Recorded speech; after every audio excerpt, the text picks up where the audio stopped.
1970-80 കാലഘട്ടം. ഇന്ത്യയിൽ ടെലിഫോണുകൾ വന്നു തുടങ്ങിയ കാലഘട്ടം.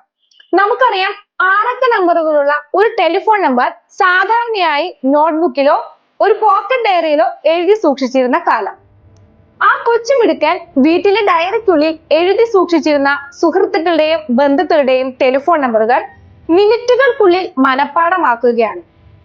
അക്കങ്ങളെ കൊണ്ട് അമ്മാനമാടാൻ കഴിവുള്ള അസാധാരണമായ ഓർമ്മശക്തിയുള്ള ആ ബാലന് പരമാവധി നല്ല വിദ്യാഭ്യാസം നൽകാൻ വിദ്യാസമ്പന്നരായ മാതാപിതാക്കൾ ശ്രമിച്ചു. വെറും 2 മുറികൾ മാത്രമുള്ള തറയിൽ പാവിരിച്ച് കിടന്നുറങ്ങി രാത്രികൾ പിന്നിട്ട ആ ബാലന് ക്രിക്കറ്റിനോട് വലിയ താല്പര്യമായിരുന്നു. സ്കൂളിലെ ക്രിക്കറ്റ് ടീം ക്യാപ്റ്റനായിരുന്ന ആ കുട്ടി സ്കൂളിന് വേണ്ടി ഒരുപാട് മാച്ചുകളിൽ പങ്കെടുത്ത് നിരവധി ട്രോഫികൾ നേടിയെടുത്തിട്ടുണ്ട്. സുനിൽ ഗവാസ്കറിന്റെയും മാസ്റ്റർ ബ്ലാസ്റ്റർ സച്ചിൻ ടെണ്ടുൽക്കറിന്റെയും കടുത്ത ആരാധകൻ.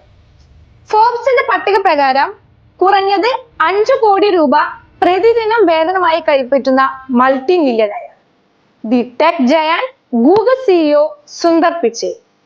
കഥാലോകത്തിലേക്ക് സ്വാഗതം. It's me, narrator Priska Joseph. ഇന്നത്തെ കഥ ഗൂഗിൾ സിഇഒ സുന്ദർ പിച്ചൈ.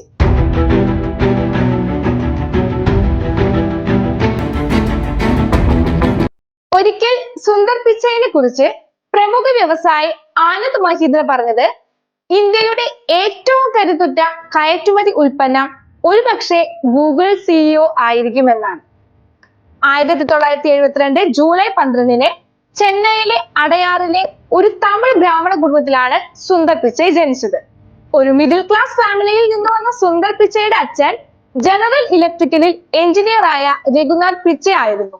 അമ്മ സ്റ്റെനോഗ്രാഫർ ആയ ലക്ഷ്മിയും. ഒരു ഇളയ സഹോദരനുണ്ട്, പേര് ശ്രീനിവാസൻ. കുട്ടിക്കാലത്ത് വലിയ സുഖസൗകര്യങ്ങളോടെ വളർന്നു വന്ന ഒരാളല്ല സുന്ദർ പിച്ചൈ. സ്വന്തമായി ഒരു ബെഡ്റൂം പോലും ഇല്ലാതിരുന്ന സുന്ദർ രാത്രി ഉറങ്ങിയിരുന്നത് ഇളയ സഹോദരൻ ശ്രീനിവാസനോടൊപ്പം ലിവിംഗ് റൂമിലാണ്.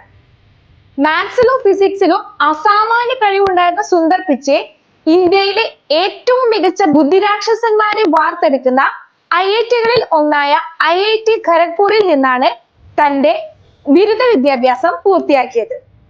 മറ്റെല്ലാ IIT-കളെയും അപേക്ഷിച്ച് ഏറ്റവും വലിയ ക്യാമ്പസ് IIT ഖരഗ്പൂരിനാണ്. ഏകദേശം 2100 ഏക്കറിൽ സ്ഥിതി ചെയ്യുന്ന IIT ഖരഗ്പൂരിലാണ് ഏറ്റവും കൂടുതൽ ഡിപ്പാർട്ട്മെന്റുകളും ഏറ്റവും കൂടുതൽ വിദ്യാർത്ഥികളും ഉള്ളത്. IIT-യിൽ ഒരു അഡ്മിഷൻ എന്നത് ഏത് കാലഘട്ടത്തിലെയും ഒരു വിദ്യാർത്ഥിയുടെ സ്വപ്നമാണ്. അതിനായി നമുക്കറിയാം, 7-8 ക്ലാസ്സുകൾ മുതൽ കോച്ചിങ്ങുകളും ട്രെയിനിങ്ങുകളും ഇന്നത്തെ കുട്ടികൾക്ക് മാതാപിതാക്കൾ കൊടുക്കുന്നുണ്ട്. എന്നാൽ ആ ഒരു കാലഘട്ടത്തിൽ സാധാരണക്കാരായ കുട്ടികൾക്ക് IIT എന്ന് പറയുന്നത് ഒരു കിട്ടാക്കനി തന്നെയാണ്. അന്നും ഇന്നും Indian Institute of Technology, Indian Institute of Science and Technology, AIIMS തുടങ്ങിയ സ്ഥാപനങ്ങളിൽ അത്രയും മിടുക്കന്മാരായവർക്ക് മാത്രമേ അഡ്മിഷൻ കിട്ടുകയുള്ളൂ. പഠനത്തിൽ വളരെയധികം മിടുക്കനായ സുന്ദർ പിച്ചൈ 1993 IIT ഖരഗ്പൂരിൽ മെറ്റലർജിക്കൽ എഞ്ചിനീയറിംഗിൽ അഡ്മിഷൻ എടുക്കുന്നത്. അവിടെ നിന്നും മികച്ച വിജയം കൈവരിച്ചതിനു ശേഷം തുടർ വിദ്യാഭ്യാസത്തിനായി അദ്ദേഹം നേരെ പോയത് അമേരിക്കയിലെ സ്റ്റാൻഫോർഡ് യൂണിവേഴ്സിറ്റിയിലേക്കാണ്. അവിടെ മെറ്റീരിയൽ സയൻസ് ആൻഡ് എഞ്ചിനീയറിംഗിൽ MS ചെയ്തു, മാസ്റ്റർ ഓഫ് സയൻസ്, അതും സ്കോളർഷിപ്പോടെ. പഠനത്തിനായി അമേരിക്കയിലേക്ക് പോകാനുള്ള അദ്ദേഹത്തിന്റെ ഫ്ലൈറ്റ് ടിക്കറ്റിന്റെ ചാർജ് എന്ന് പറയുന്നത് ആ കുടുംബത്തെ സംബന്ധിച്ച് വളരെ വലുതായിരുന്നു. പിന്നീട് MBA-ക്ക് അമേരിക്കയിലെ യൂണിവേഴ്സിറ്റി ഓഫ് പെൻസിൽവാനിയയിൽ ചേർന്നു. അവിടെ ഏറ്റവും മികച്ച വിദ്യാർത്ഥികൾക്കുള്ള സേബിൾ സ്കോളറും പാൽമറസ് സ്കോളറും നേടിയാണ് അദ്ദേഹം പഠനം പൂർത്തിയാക്കിയത്.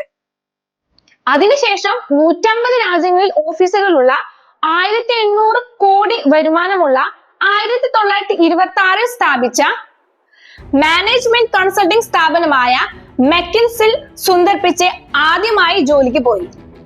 അവിടെയും തന്റെ കഴിവ് തെളിയിക്കാൻ അദ്ദേഹത്തിന് സാധിച്ചിരുന്നു.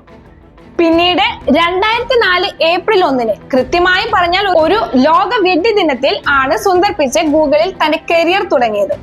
ഗൂഗിളിനെ സംബന്ധിച്ച് 2 വലിയ നേട്ടങ്ങളാണ് ഈ 2004 ഏപ്രിൽ 1 ഉണ്ടായതെന്ന് പറയാം. അതിലൊന്ന് സുന്ദർ പിച്ചൈ എന്ന ബ്രില്യൻ ബ്രെയിൻ ആണെങ്കിൽ, രണ്ടാമത്തേത് ഗൂഗിളിന്റെ ഏറ്റവും മികച്ച പ്രൊഡക്റ്റുകളിൽ ഒന്നായ ജിമെയിൽ ഔദ്യോഗികമായി ലോഞ്ച് ചെയ്ത ദിവസമായിരുന്നു അത്. ആദ്യം പ്രൊഡക്റ്റ് മാനേജറായി ജോലി ചെയ്ത സുന്ദർ പിന്നീട് പ്രൊഡക്റ്റ് ഡെവലപ്മെന്റുമായി ബന്ധപ്പെട്ട ജോലിയിലേക്ക് സ്ഥാനക്കയറ്റം കിട്ടുകയാണ്.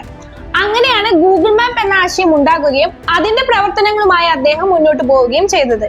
അധികം വൈകാതെ തന്നെ പ്രൊഡക്റ്റ് ചീഫ് എന്ന സ്ഥാനത്തേക്ക് മാറി. കുറച്ചുകൂടി കൂടുതൽ ഉത്തരവാദിത്തങ്ങളുള്ള ഒരു പ്രവർത്തന മേഖല തന്നെയായിരുന്നു അത്. അങ്ങനെ ഇരിക്കുമ്പോഴാണ് സുന്ദറിന് മറ്റൊരാശയം, അതായത് മറ്റൊന്നുമല്ല, ഗൂഗിളിന്റെ സ്വന്തമായി ഒരു ബ്രൗസർ വേണമെന്നതായിരുന്നു അത്. നമുക്കറിയാം, ആ ഒരു കാലഘട്ടത്തിൽ ബ്രൗസിങ്ങിനെ എല്ലാവരും ആശ്രയിച്ചിരുന്നത് മൈക്രോസോഫ്റ്റിന്റെ ഇന്റർനെറ്റ് എക്സ്പ്ലോറർ ആണ്. സ്വാഭാവികമായും ഗൂഗിൾ ഇനി ലോഞ്ച് ചെയ്യുന്ന ഒരു പ്രോഡക്റ്റ് എന്ന് പറയുന്നത് ഇന്റർനെറ്റ് എക്സ്പ്ലോററിനേക്കാൾ മികച്ചതായിരിക്കണമല്ലോ. അതിന്റെ ഒരു സാധ്യതകളെ കുറിച്ച് ആലോചിച്ചപ്പോൾ സുന്ദറിന്റെ ഈ ആശയത്തെ തുടക്കത്തിൽ എല്ലാവരും അവഗണിക്കുകയാണ് ഉണ്ടായത്. അന്നത്തെ ഗൂഗിൾ സിഇഒ ആയിരുന്ന എറിക് സ്മിത്ത് ഉൾപ്പെടെ ആരും തന്നെ സുന്ദറിന്റെ ഈ ആശയം കാര്യമായി എടുത്തില്ല. അതിന്റെ കാര്യം, ഗൂഗിളിന്റെ ഏതൊരു പ്രൊഡക്റ്റും നമുക്ക് പരിശോധിച്ചാൽ അറിയാൻ സാധിക്കും അത്രയധികം മികച്ചതും കാര്യക്ഷമതയുള്ള ഒരുപാട് ഫീച്ചേഴ്സ് ഉള്ളതുമാണ്. സ്വാഭാവികമായും അങ്ങനെ ഒരു പ്രൊഡക്റ്റ് ഡെവലപ്പ് ചെയ്തെടുക്കുന്നതിന് കോടികൾ ഇൻവെസ്റ്റ് ചെയ്യേണ്ടി വരും. ഇനി ഇൻവെസ്റ്റ് ചെയ്യുന്ന പൈസയ്ക്ക് ആനുപാതികമായ ഒരു റിട്ടേൺ കിട്ടുമോ എന്ന ആശങ്കയാണ് സിഇഒ ഉൾപ്പെടെ അന്ന് ഗൂഗിളിന്റെ തലപ്പത്തിരുന്നവർ ചിന്തിച്ചത്. അതുകൊണ്ട് തന്നെ അവർ ഇതൊന്നും കാര്യമായി പ്രോത്സാഹിപ്പിച്ചില്ല. പക്ഷേ തന്റെ ആശയത്തിൽ അങ്ങേയറ്റം ആത്മവിശ്വാസം ഉണ്ടായിരുന്ന സുന്ദർ പിന്മാറാൻ തയ്യാറായില്ല. ഇവിടെയാണ് സ്വപ്നങ്ങൾ കാണുകയും അതിനുവേണ്ടി ആത്മാർത്ഥമായി പരിശ്രമിക്കുകയും ചെയ്യേണ്ടതിന്റെ ആവശ്യകത നാം മനസ്സിലാക്കേണ്ടത്. അങ്ങനെ അദ്ദേഹം തന്റെ തീവ്രമായ ആഗ്രഹവുമായി സമീപിച്ചത് ഗൂഗിൾ ഫൗണ്ടറായ ലാറി പേജിനെയും സെർഗെ ബ്രിനെയുമാണ്. എന്നാൽ അവർ ഈ ഒരു ആശയത്തിൽ വളരെയധികം ഇംപ്രസ്ഡ് ആയി. അവർ സുന്ദറിനോട് ഈ ആശയവുമായി മുന്നോട്ട് പോകാൻ ആവശ്യപ്പെട്ടു. അവരുടെ ആ തീരുമാനം ഗൂഗിളിന്റെ തലവര മാറ്റി എന്ന് പറയാം. ഗൂഗിളിന്റെ ക്രോം എന്ന ബ്രൗസറിന്റെ ജനനം അങ്ങനെയാണ് ഉണ്ടായത്. അക്ഷരാർത്ഥത്തിൽ ഗൂഗിൾ ക്രോമിന്റെ പുറകിലുള്ള മാസ്റ്റർ ബ്രെയിൻ ഇന്ത്യക്കാരനായ, സൗത്ത് ഇന്ത്യക്കാരനായ ഒരു മിഡിൽ ക്ലാസ് പയ്യൻ എന്നൊക്കെ പറയാവുന്ന സുന്ദർ പിച്ചയുടേതാണ്. പിന്നീട് ഈ ആശയത്തെ ഒരു ഉൽപ്പന്നമായി മാറ്റാൻ ഗൂഗിളിലെ എഞ്ചിനീയർമാർ, അതുപോലെ സയന്റിസ്റ്റുകൾ, ഡെവലപ്പേഴ്സ് എല്ലാവരും കഠിനമായി പരിശ്രമിച്ചു. ആ പരിശ്രമം വിജയം കണ്ടു. അങ്ങനെ 2008 സെപ്റ്റംബർ 2 ഗൂഗിൾ ക്രോം ലോഞ്ച് ചെയ്യുകയാണ്. നമുക്കെല്ലാവർക്കും അറിയാം, ഗൂഗിളിന്റെ ഏറ്റവും ജനകീയമായ, ഏറ്റവും വിജയിച്ച ഒരു പ്രൊഡക്റ്റ് ആകും ഗൂഗിൾ ക്രോം. ഇന്ന് ഈ ലോകത്തെ ഏറ്റവും കൂടുതൽ ആളുകൾ ഉപയോഗിക്കുന്ന ഒരു ബ്രൗസർ ആണ് ഗൂഗിൾ ക്രോം. ഇതോടെ സുന്ദർ പിച്ചൈ എന്ന വ്യക്തിയെ അറിയാതെയിരുന്ന പല MNCകളും കൂടുതൽ അറിയാൻ തുടങ്ങി. അങ്ങനെ ഗൂഗിൾ ക്രോമുമായി ചേർന്ന് ക്രോമിന്റെ OS, Chromebook, Chromecast, അങ്ങനെ നിരവധി പ്രൊഡക്റ്റുകൾ ഗൂഗിൾ ഉണ്ടാക്കുകയാണ്. എല്ലാം ഒരുപാട് സാമ്പത്തിക ലാഭമാണ് ഗൂഗിളിന് നേടിക്കൊടുത്തത്. ക്രോം ഒരു സക്സസ് ആയതുകൊണ്ട് തന്നെ അതേ വർഷം vice president of product development എന്ന സ്ഥാനത്തേക്ക് അദ്ദേഹം അവരോധിതനായി. ഗൂഗിളിന്റെ ഈ വളർച്ചയോടൊപ്പം ലോകം മുഴുവൻ സംസാരിക്കപ്പെട്ട പല മൾട്ടിനാഷണൽ കമ്പനികളും സ്വന്തം കമ്പനിയിലേക്ക് ഒരു മുതൽക്കൂട്ടായി മാറിയിരുന്നെങ്കിൽ എന്നാഗ്രഹിച്ച ആ മനുഷ്യൻ ഒരു സാധാരണ കുടുംബത്തിൽ ജനിച്ച ഇന്ത്യക്കാരനായ, സൗത്ത് ഇന്ത്യനായ, വീട്ടിലൊരു TV അല്ലെങ്കിൽ ഒരു സ്കൂട്ടർ, ഇതൊക്കെ ഒരുപാട് കാത്തിരുന്ന് ആഗ്രഹിച്ചു നടന്ന, സ്വന്തമായി ഒരു ബെഡ്റൂം ഇല്ലാത്ത, കുട്ടിക്കാലത്ത് കുടിവെള്ളക്ഷാമത്തെ അഭിമുഖീകരിച്ച വളരെ സാധാരണ കുടുംബത്തിൽ നിന്നും ഉയരങ്ങളിലേക്ക് തന്റെ കഴിവും ബുദ്ധിയും മാത്രം ഉപയോഗിച്ച് എത്തിച്ചേർന്ന സുന്ദർ രാജൻ എന്ന സുന്ദർ പിച്ചയാണ് 2012 ക്രോമിന്റെ മറ്റ് പല ആപ്ലിക്കേഷനുകളുടെയും സീനിയർ വൈസ് പ്രസിഡന്റായി അദ്ദേഹത്തിന് സ്ഥാനക്കയറ്റം കിട്ടി. പിന്നീട് 2 വർഷങ്ങൾക്ക് ശേഷം 2014 ഗൂഗിളിന്റെ പ്രൊഡക്റ്റ് ഹെഡായും ഇദ്ദേഹത്തിന് സ്ഥാനക്കയറ്റം കിട്ടി. അതേ വർഷം തന്നെ ഗൂഗിളിന്റെ ആനുവൽ ഡെവലപ്പർ കോൺഫറൻസിൽ വെച്ച് അദ്ദേഹം ആളുകളോട് ഗൂഗിളിന്റെ മിഷൻ, വിഷൻ എന്നിവയെ കുറിച്ച് സംവദിക്കുകയുണ്ടായി. അതുവരെയും ഒരു കൂർമ്മബുദ്ധിക്കാരൻ അല്ലെങ്കിൽ ബുദ്ധിജീവി എന്ന ഒരു ഐഡന്റിറ്റിയിൽ പബ്ലിക് മനസ്സിലാക്കി വെച്ചിരുന്ന സുന്ദർ നന്നായി സംസാരിക്കാനും ഓഡിയൻസിനെ കയ്യിലെടുക്കാൻ നല്ല കഴിവുള്ള ഒരാളാണെന്ന് മനസ്സിലാക്കി. ആ കാലഘട്ടത്തിൽ ഗൂഗിൾ ഓഫർ ചെയ്തതിനേക്കാൾ കൂടുതൽ സാലറി ഓഫർ ചെയ്ത് ട്വിറ്റർ അദ്ദേഹത്തെ തന്റെ കമ്പനിയിലേക്ക് ക്ഷണിച്ചപ്പോൾ അദ്ദേഹം അത് നിരസിക്കുകയാണ് ചെയ്തത്. ഗൂഗിളിനോടൊപ്പം പോകാനായിരുന്നു അദ്ദേഹം താല്പര്യം കാണിച്ചത്. അങ്ങനെ 2015 ഓഗസ്റ്റ് 10 ഇന്ത്യക്കാർക്ക് അഭിമാനിക്കാവുന്ന ഒരു വാർത്ത വരികയാണ്. ഗൂഗിളിന്റെ CEO സ്ഥാനത്തേക്ക് സുന്ദർ പിച്ചൈ തെരഞ്ഞെടുക്കപ്പെട്ടു എന്നതാണ്.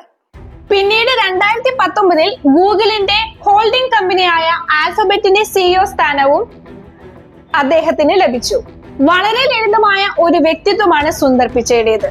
സാധാരണക്കാരനായ ഒരു വ്യക്തിയിൽ നിന്ന് ഒരു ഇന്റർനാഷണൽ ടെക് ജയന്റ് എന്ന നിലയിൽ വളർന്നു വരാൻ അദ്ദേഹത്തിന് സാധിച്ചിട്ടുണ്ടെങ്കിൽ അദ്ദേഹത്തിന്റെ കഴിവും അർപ്പണ മനോഭാവവും കഠിനാധ്വാനവും കൊണ്ട് തന്നെയാണ്. ടെക് ലോകത്തിലെ ഒരു പൈനിയർ എന്ന നിലയിൽ സുന്ദർ പിച്ചൈയുടെ പാരമ്പര്യം വരും തലമുറകൾക്ക് പ്രചോദനമാണ്. മറ്റൊരു കഥയുമായി കഥാലോകത്തിൽ വീണ്ടും കാണാം. Until next time, stay curious, stay inspired, stay tuned. Thank you.